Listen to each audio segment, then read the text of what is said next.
The galactic emergency sirens activated at exactly the same moment someone said very calmly, "Oh no."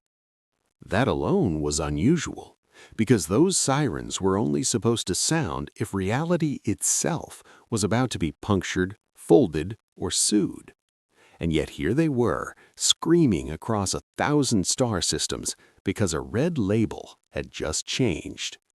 Earth, Deathworld. Status confirmed. No invasion, no war, no apocalyptic event. Just confirmation. And the worst part, nobody could explain why. The Galactic Coalition Hall was a masterpiece of civilization. Floating marble platforms, holographic constellations, representatives from species with 3 hearts, no mouths, and far too many opinions. Right now, every single one of them was staring at one tiny blue dot. Earth. "Tell me again," said High Archivist Velnar, a creature who had lived through 4 supernovas and 1 budget meeting, "why the Deathworld alarm triggered without an extinction event."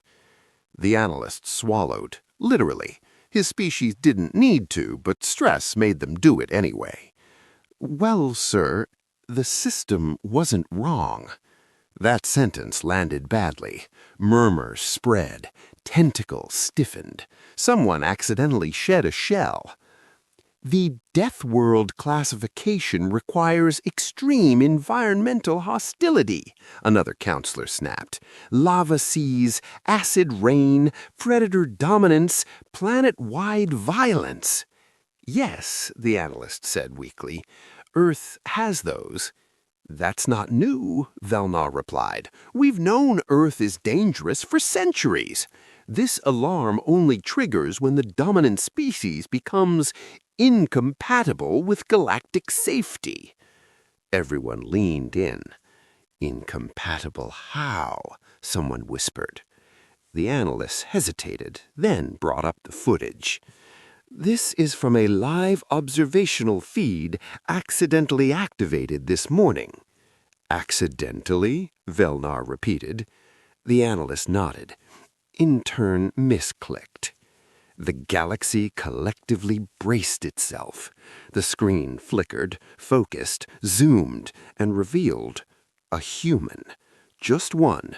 Soft, small, wearing something called pajamas in public, which already raised several ethical questions. The human was standing in a cluttered living space, staring at a couch. Not a weapon, not a vehicle, a couch. "What are we looking at?" Velnar asked. The human cracked their knuckles. "Oh no," murmured a xenobiologist. "They're preparing for combat." The human bent down, grabbed one end of the couch, and lifted. Muscles strained, bones protested. Physics filed a formal complaint. The couch arose. The coalition gasped. "That object weighs over 100 standard mass units," someone shouted. "And they're injured," another added. "Their posture is terrible." The human's knee buckled slightly. They did not stop. Instead, they muttered, "Almost there, stupid couch." Velnar felt something unfamiliar creep up his spine. Fear. The human reached the doorway, got stuck, rammed the couch forward with a final surge of effort fueled by something deeply unnatural. It worked. The couch cleared the doorway. The human collapsed onto it, breathing hard, clearly in pain. Silence filled the hall. "That," said a military advisor slowly, "was a combat endurance feat." "No," the analyst said, "that was moving furniture." The room erupted. They performed strength trials casually? Why didn't they wait for assistance? Why didn't they stop when injured? The footage continued. The human sat there for 3 seconds, then stood back up. "Oh no," someone whispered again. The human limped to another room, picked up a glowing rectangle, squinted at it, and sighed. Great, I'm late for work. Velnar's voice was very quiet now. These creatures, he said slowly, do not stop when they should. No, sir, the analyst agreed. They stop when it's convenient. The room went silent. Somewhere in the system logs, Earth's classification finalized. Deathworld confirmed. And no one felt safer knowing why. The sacred rule was older than most stars. It wasn't carved into stone or etched into metal. It was whispered, repeated, passed down the way civilizations pass down trauma. Never fight what survives there. Every death world had earned that rule. Planets so hostile they filtered out weakness through fire, pressure, radiation, or teeth. But Earth was different. Earth didn't filter weakness, it ignored it. High Archivist Velnar floated slowly to the center of the hall, his bioluminescent markings dimming into a color that meant historic dread. This rule, he began, was written after the Trinar collapse. A few counselors flinched. The Trinar thought Deathworlders were primitive, soft, inefficient. They invaded. He paused. The Trinar no longer exist. A military strategist raised a limb. But humans haven't conquered anyone. They don't have planet-cracking weapons or hive fleets. No, Velnar agreed. They have something worse. The footage changed again. Now the humans were smaller, younger.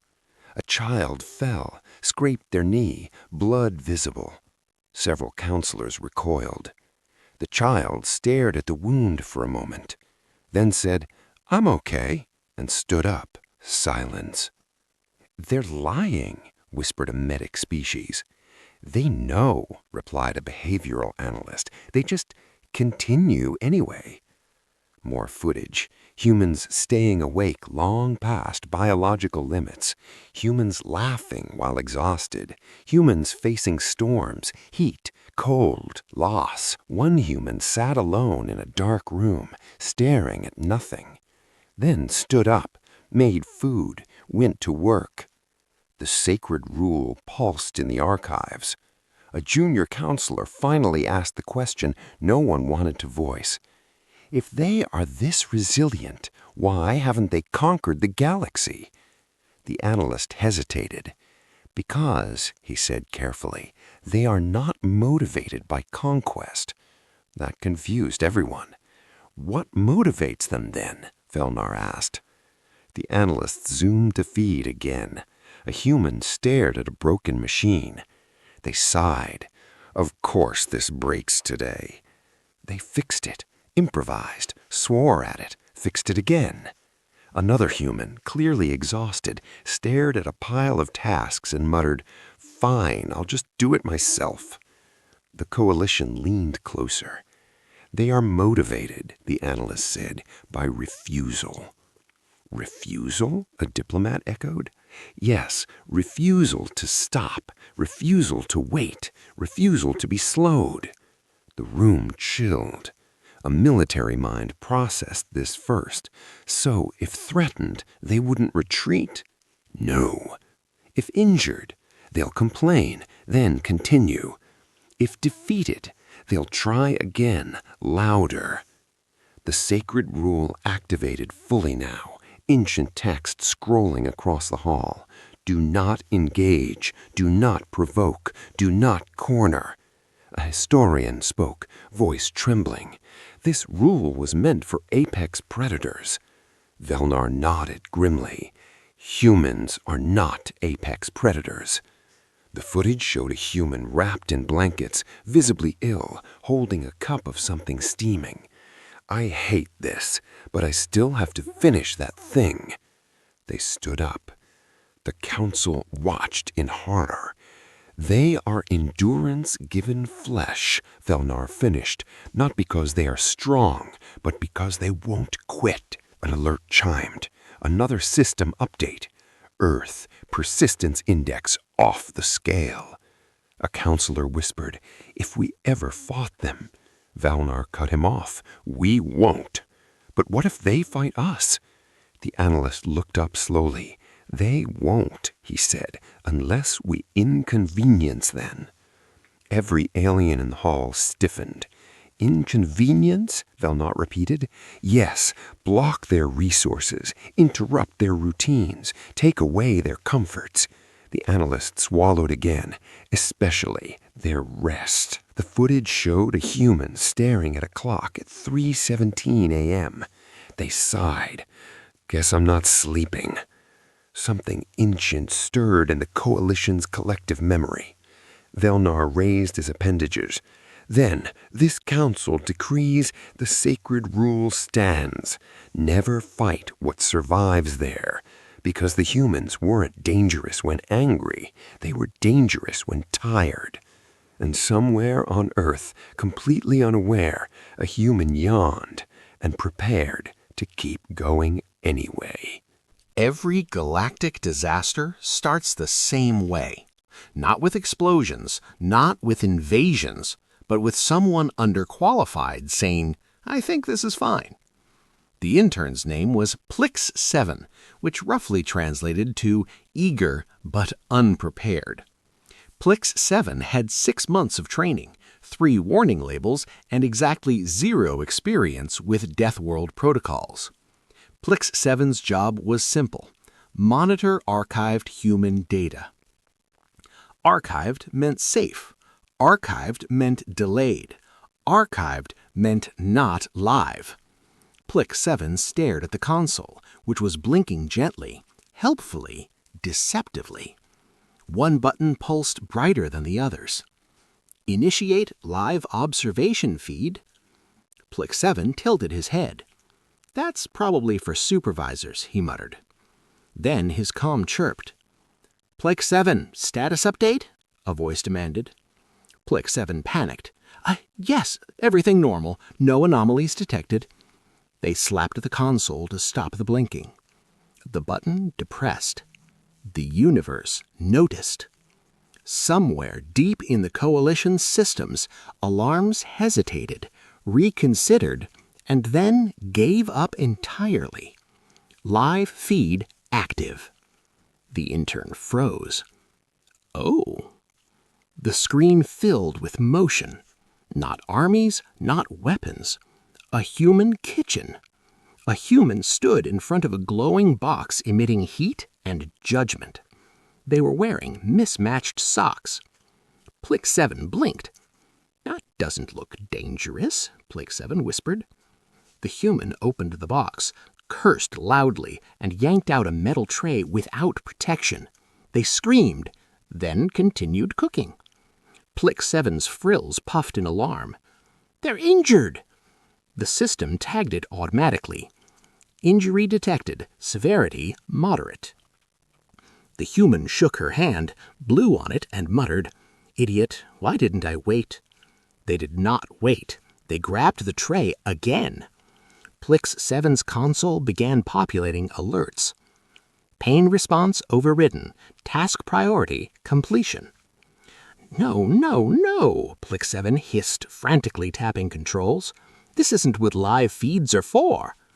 The human tasted the food, grimaced, and sighed. Good enough. They ate it anyway.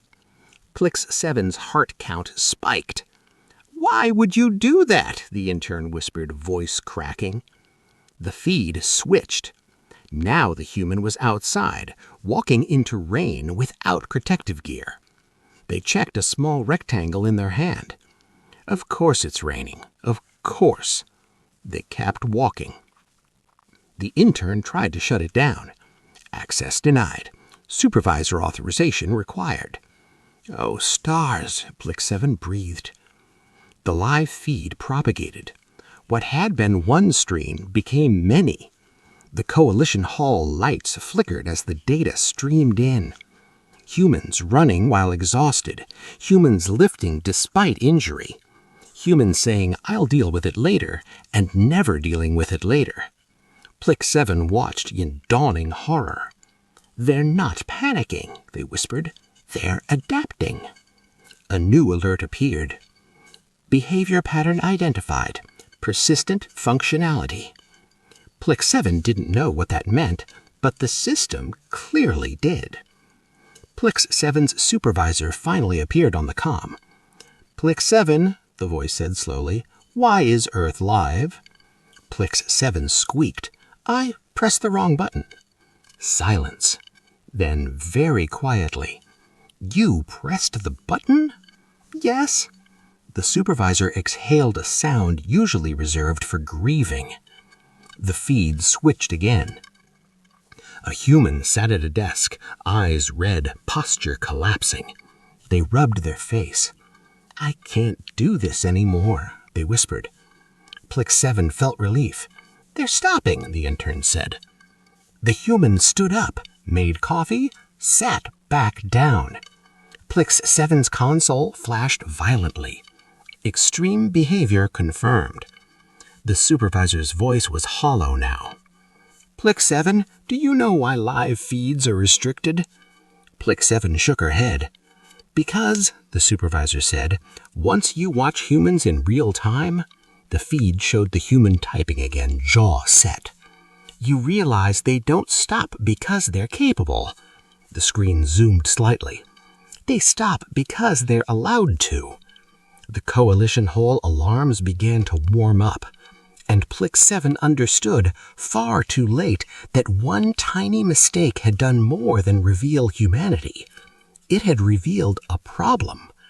Because somewhere on Earth, a human glanced at the clock, sighed, and said, "All right, one more thing." And the galaxy collectively braced itself. By the time the Coalition realized the live feed could no longer be contained, the question was no longer if contact would happen.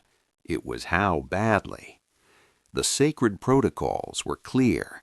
First contact must be ceremonial, carefully worded, emotionally neutral. Unfortunately, humans had already made first contact. They just didn't know it. The Coalition chose a controlled environment, a test, a probe, something subtle. They sent a standard observation drone into a human dwelling, unarmed, silent, floating politely at eye level. The feed stabilized. The drone materialized in a human living room, directly in front of the couch. The same couch. The human stared at it. The couch stared back. The drone hovered, lights pulsing in mathematically perfect greeting patterns. The human squinted. "What?" The Coalition leaned forward as one. The drone emitted its opening message, translated flawlessly. "Do not be alarmed. We come in peace." The human blinked, then looked at the couch, then at the drone, then sighed. "Seriously?" they muttered.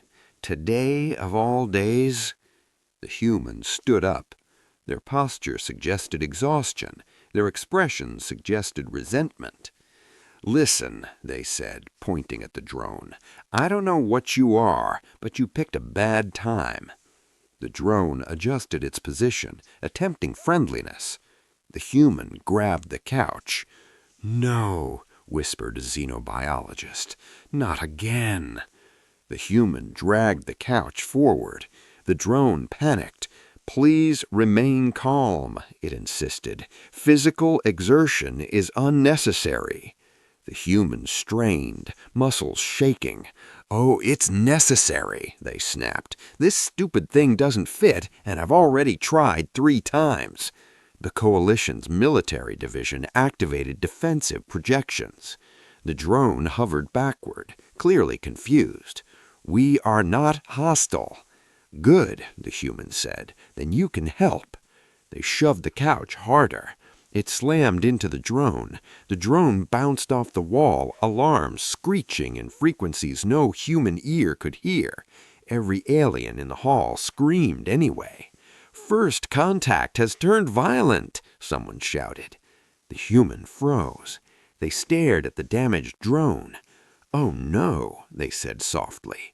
The coalition held its breath. "Could I break it?" That was not the reaction anyone expected. The human crouched, examining the drone with concern. "I really don't have time for this. I'm already late." The drone attempted to speak again, sparks flickering. "Please do not lift anything else." The human sighed deeply. "Okay," they said. "Okay, let's all calm down." They picked the drone up anyway. The coalition's threat indicators exploded. "They're capturing it. They're disassembling it. They're making eye contact." The humans set the drone gently on the couch. "There," they said. "You can sit or float, whatever." The drone processed this. "You have assisted a foreign entity. Why?" The human shrugged. "Because you're in the way, and I feel bad." That answer rippled through the hall like a shockwave. "Did they say feel bad?" someone whispered. The human rubbed her face. "Look," they said, voice tired but not unkind. "I don't know what galaxy you're from, but I'm moving this couch whether the universe likes it or not." They paused. "Do you want to move, or should I?" The drone hovered silently. The coalition's translation system struggled with the tone. Not fear, not aggression, just annoyance. Vellner's voice broke the stunned silence in the hall. "This," he said quietly, "is their natural state." The drone's sensors recorded elevated stress in the human. "You appear injured and fatigued," it observed. "Yeah," the human replied. "Welcome to Earth." They grabbed the couch again. The drone backed away as fast as it could. "Requesting extraction," it broadcast desperately. The human heaved, shoved, twisted. The couch moved. The drone escaped through the wall, system screeching. The coalition hall erupted. That was their first contact? They assaulted it with furniture. They apologized while doing it. Vellner watched the feed one last time. The human collapsed onto the couch, breathing hard. "Stupid couch," they muttered. Then, without looking up, they said something that froze the galaxy. "You can come back later, just not today." The feed cut. Silence followed. Vellner exhaled slowly. "Prepare the next phase," he said, "because now," he added grimly, "they know we exist. And worse, they were inconvenienced." The coalition did what it always did when faced with an incomprehensible threat. They formed a committee. Actually, several committees. A combat analysis committee, a behavioral risk committee, a what just happened committee that immediately required a subcommittee. They titled the investigation Human Combat Behavior Preliminary Assessment. The word combat was doing a lot of work. Vellner addressed the hall, his voice steady but his bioluminescence betraying mild terror. "We have observed first contact," he said. "We will now determine their combat capabilities." The footage resumed. Not of wars, of daily life. A human sprinted to catch a moving vehicle. "They're charging!" a general cried. The human made it inside, bent over, hands on knees, gasping. "Never doing that again," they muttered. The next day, they did it again. Combat analysts scribbled furiously. Ability, extended burst output. Cooldown, ignored. Another feed. Two humans stood in a room arguing loudly. "They're hostile to each other," someone noted. One human slammed a door. The other sighed, picked it back up, and reattached it. Environmental damage, repaired mid-conflict. A medical officer raised a limb. They sustained repeated microtronis. The footage zoomed in. Bruises, strains, fatigue. The humans noticed. They continued anyway. "They are fighting something," the officer said slowly. "What?" Velnar asked. The officer hesitated. "Time." The room chilled. Another clip. A human stared at a blinking machine that refused to work. They leaned in. "Don't do this," they whispered. The machine did it. The human slammed their hand on the surface, winced, shook it off, and fixed the problem through brute improvisation. Combat rating spiked. Tactic, aggressive problem solving. A strategist spoke up. "If this is how they treat tools," they said, "what would they do to enemies?" The footage answered immediately. A human encountered a small predator. They screamed. They threw an object. They ran. They returned later with better equipment and a plan. Adaptive retaliation, the system labeled. The room erupted. They retreat and regroup. They learn. They escalate. The footage changed again. Now humans trained voluntarily, lifting weights heavier than their bodies. "Why would they do that?" someone demanded. "To suffer less later," the analyst replied. The room went silent.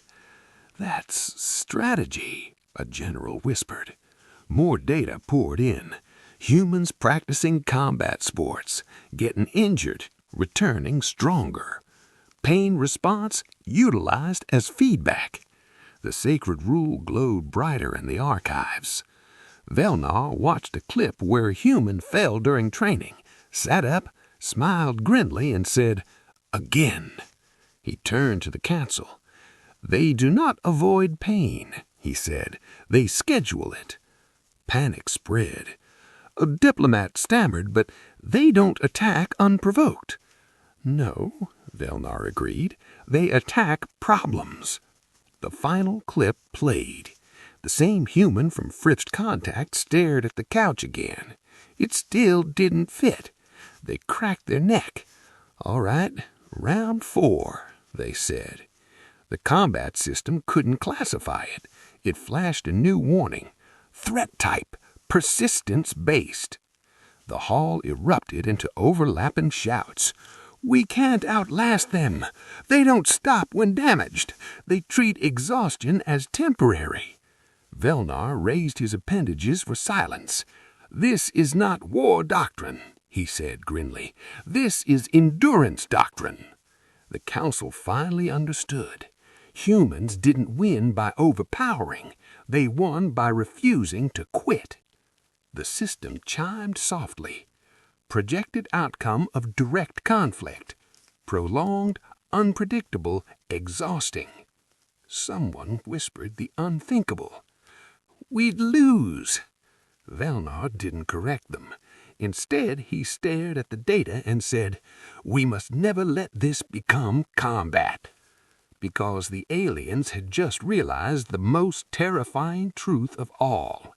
Humans were already fighting every day, and somehow still had energy left.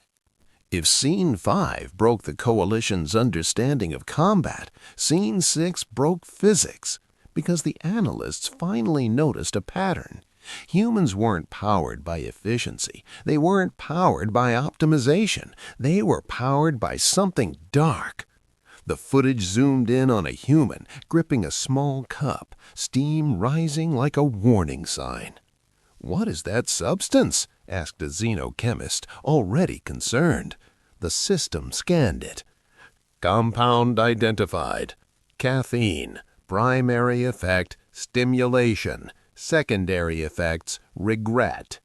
The human took a sip. Their posture straightened, their eyes sharpened, their soul briefly reconnected to their body. "They look stronger," someone whispered. The human grimaced. "I need more." The Coalition panicked. "More?" a biologist screeched. "That dosage should cause tremors."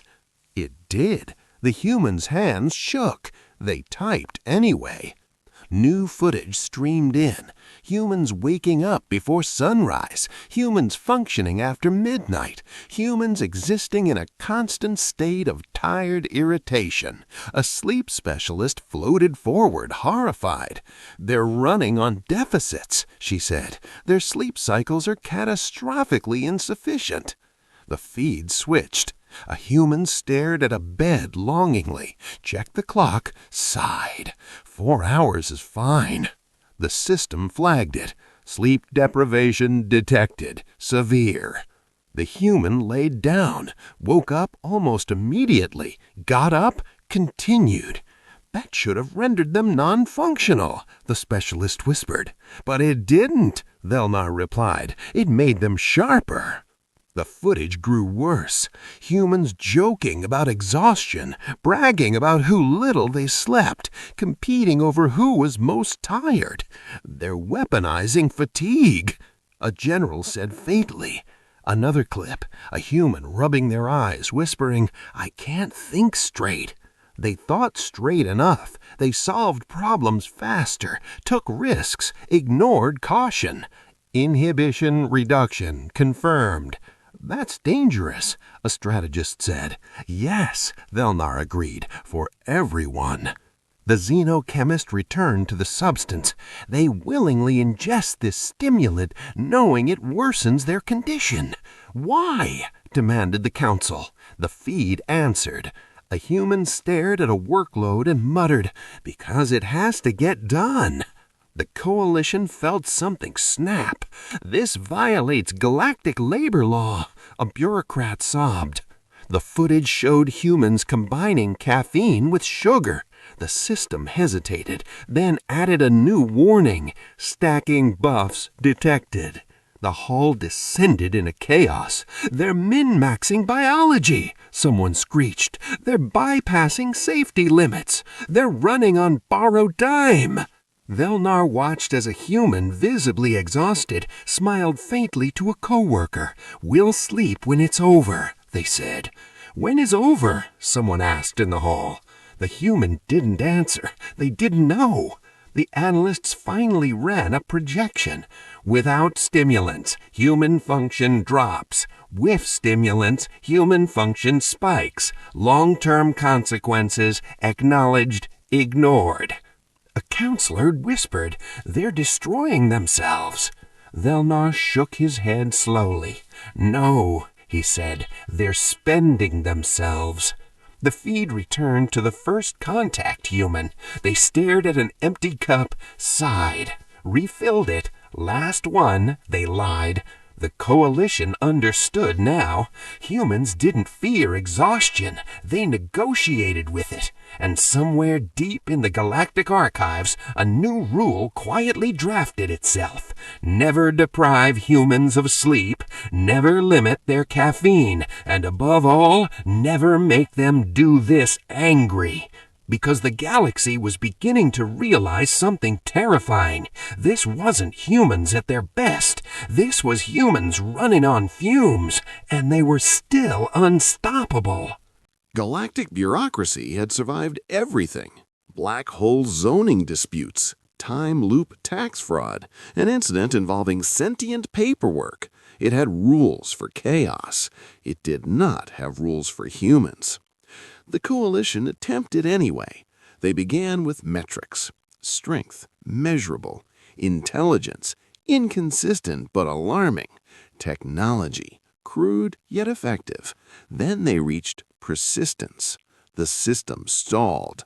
"Just quantify it," said a senior bureaucrat, already tired. "We're trying," replied the analyst. "It won't stabilize." The persistence index climbed steadily, then faster, then aggressively. A mathematician leaned closer. "That curve shouldn't do that." The footage changed. A human stared at a problem they clearly didn't understand. They sighed, rolled their shoulders, said, "All right, let's figure this out." They failed. They tried again. They failed differently. They searched, asked questions, tried something worse. It worked. The index spiked. They don't stop after failure, the mathematician said. They take it personally, replied the analyst. A new committee formed, Human Limitations Committee. Its goal was simple: find the stopping point.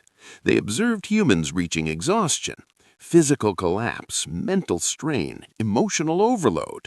Every time the system flagged, termination imminent. Every time the human did something unexpected. They rested briefly, they complained, they ate something questionable, then they resumed. The bureaucrats argued. Rest counts as stopping, one insisted. No, another countered, it's maintenance. The human footage proved it. A human lay on the floor staring at the ceiling. I can't do this anymore, they said. The system prepared to log cessation. The human checked their phone, groaned, stood up.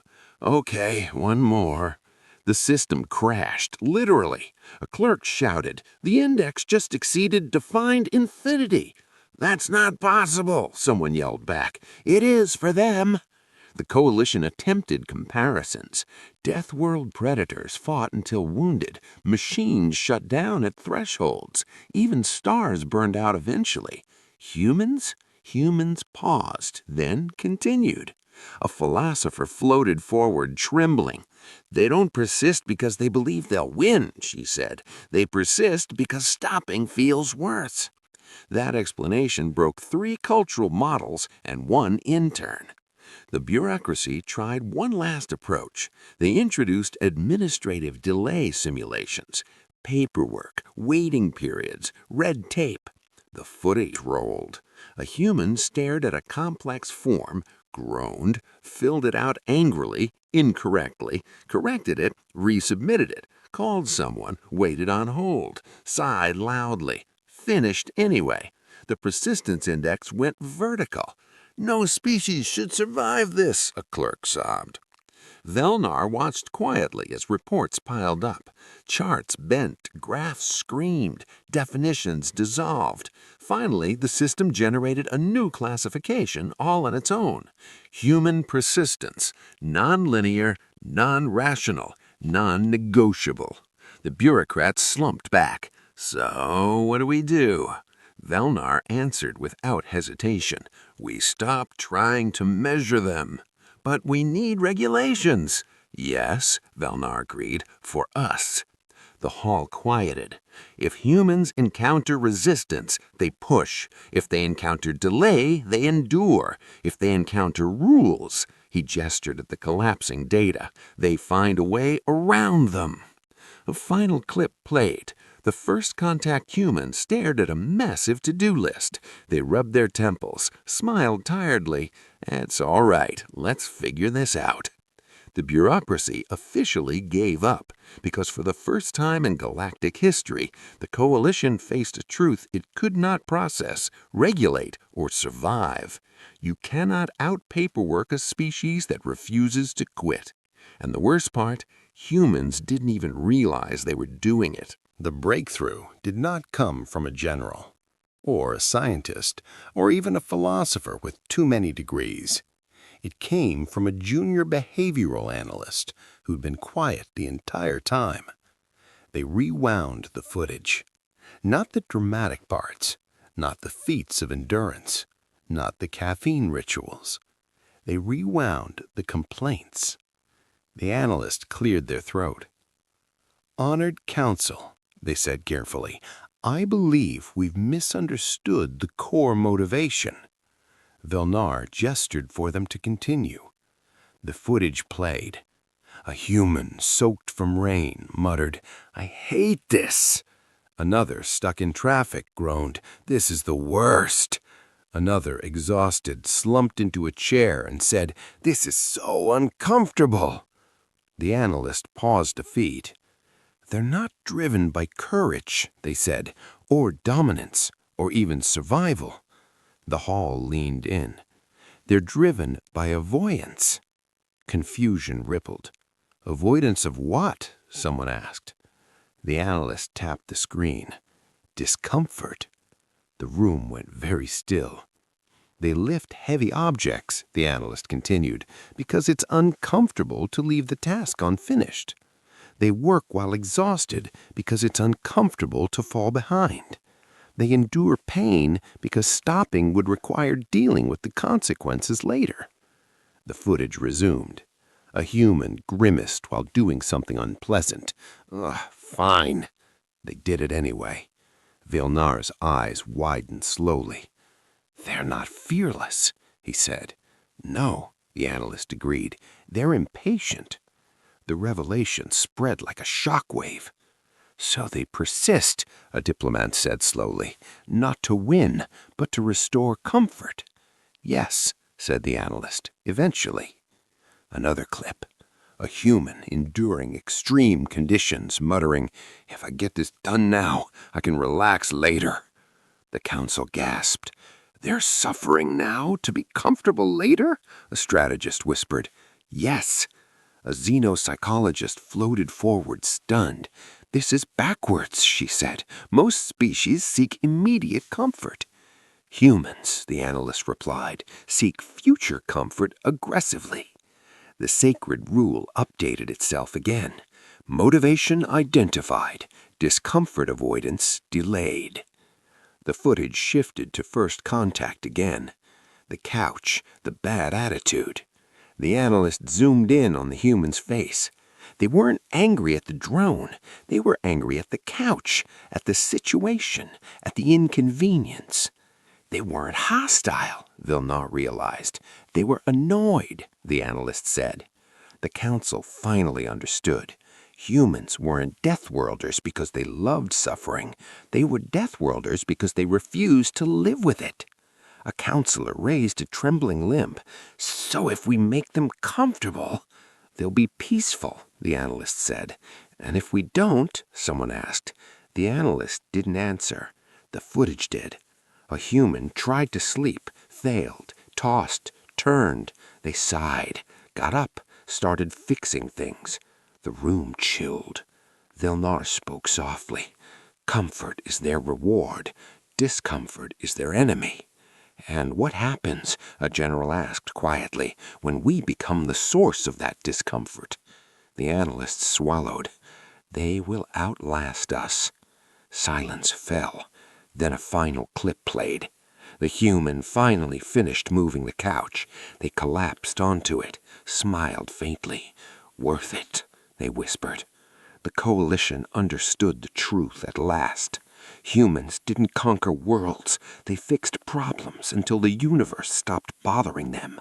And that made them the most dangerous species of all. Because the galaxy itself was very inconvenient.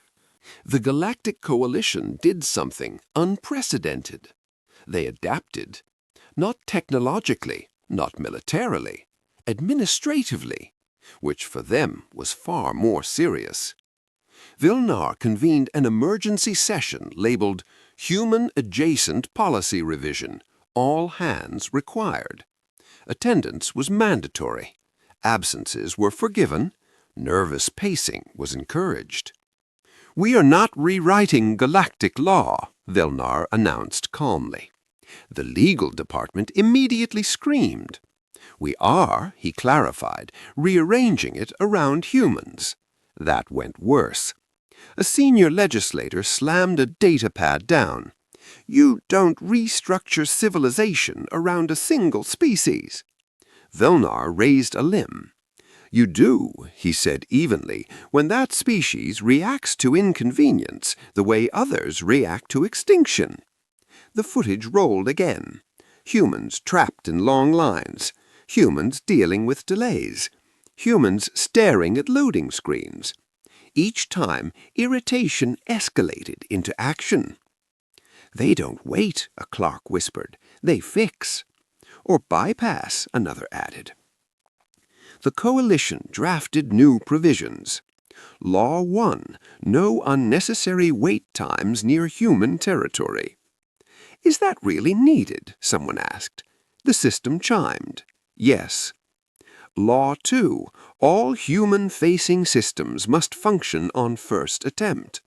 "That's impossible," a technician protested. "Then make it possible," Vilnar replied. Law 3, never schedule humans before sunrise without warning. A sleep specialist applauded quietly. The change is cascaded, bureaucratic processes simplified, forms reduced, committees dissolved. Entire alien species restructured their workflows, not out of kindness, out of survival. A trade delegate spoke nervously. What about misunderstandings, cultural friction? Vilnar brought up a final chart. Cause of interspecies conflict projected. Top result, human frustration. The room fell silent. So the delegate swallowed, keep them comfortable. Yes, reasonably. And if we fail, the footage answered again. A human stared at a broken system. This is ridiculous, they said. They fixed it. Better than before, faster, with fewer safeguards. They improve things, a scientist murmured. Violently, added another. The coalition passed the final decree unanimously. Human interaction protocol. Minimize discomfort, maximize clarity, provide snacks when possible. No one laughed. The galaxy adjusted trade routes to avoid human rush hours. Starports installed seating. Waiting rooms added beverages. Even time itself was reconsidered. A chronologist suggested very carefully, we might consider aligning certain cycles to human sleep patterns. Vilnar nodded. Do it. The final footage showed the first contact human weeks later. The couch fit. The room was quiet. They lay down finally relaxed and did absolutely nothing. The coalition breathed out as one. Comfort achieved. Crisis averted. For now. Vilnar stared at the stars and spoke softly, more to himself than anyone else. We didn't avoid war, he said. We avoided being annoying. And across the galaxy, laws rewrote themselves not to stop humanity, but to stay out of their way. Because everyone now understood the truth. The fastest way to trigger a human wasn't violence. It was inconvenience. Official first contact did not involve weapons, or fleets, or speeches carved into history. It involved a message marked high priority and please don't panic. The coalition debated the wording for 12 hours. Every version sounded either threatening or apologetic. They settled on honest.